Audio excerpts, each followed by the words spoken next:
I want to get your reaction to what the Brennan Center found about those wait times and what they mean in the lives of voters. I can certainly relate to that. I went to the polls and it took me hours. And the last time I voted a few weeks ago was 3 hours. And it's very disruptive. It actually takes time. Time is money. And so people are leaving their jobs. Some of them are actually on their break to actually vote. And so there are hours that they're waiting in line. And it's disproportionately impacting African-American voters and people of color.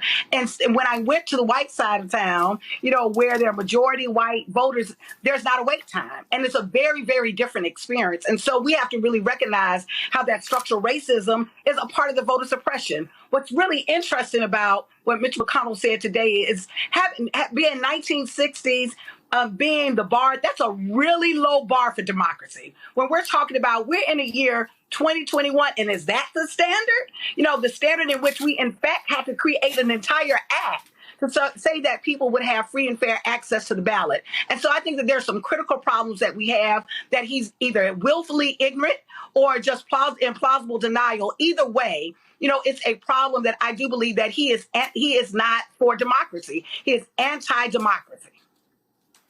There's more that Mitch McConnell said today. He also said there's very little tangible evidence of this whole voter suppression nonsense that the Democrats are promoting. My prediction is African-American voters will turn out in as large a percentage as whites, if not more so, all across the country. What's your reaction to that?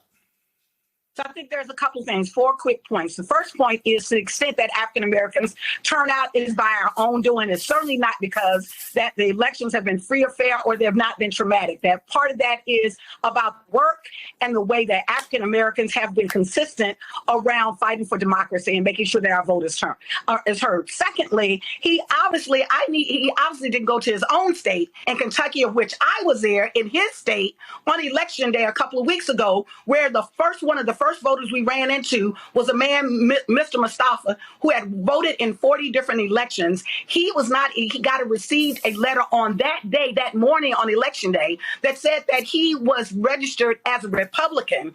And so he was not allowed to vote in the Democratic primary.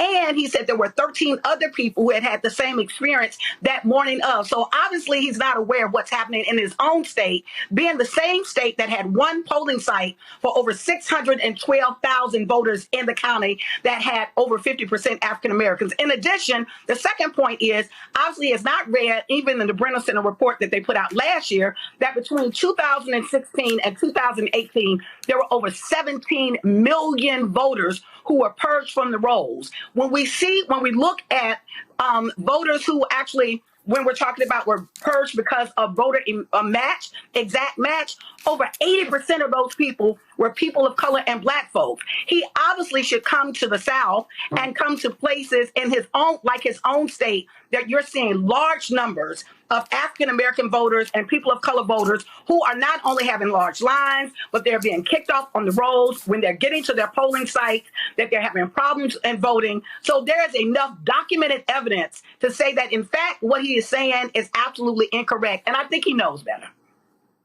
Donald Trump was at it again today in the Rose Garden. He was talking about, it was an event where he was supposed to talk about China policy. And of course, he ended up talking about what he calls mail-in voting. And he said that absentee voting is OK, but mail-in voting isn't, not apparently realizing that they are exactly the same thing. Obviously, he doesn't understand that that's what he's doing, because he actually applied for mail-in vote. And my understanding, he put the wrong address. So there's something about the president in this country that obviously doesn't understand the voting process. Even when I go back to him and I think about Mitch McConnell, it was on the floor last year in 2019 where Mitch McConnell actually said that if there were more people voting, that in fact that would be a Democratic ploy. That as if when you expand democracy, that in some way that gives an unfair advantage of the Democratic Party, when in fact it's not about the Democrats having power, it's about the people having power.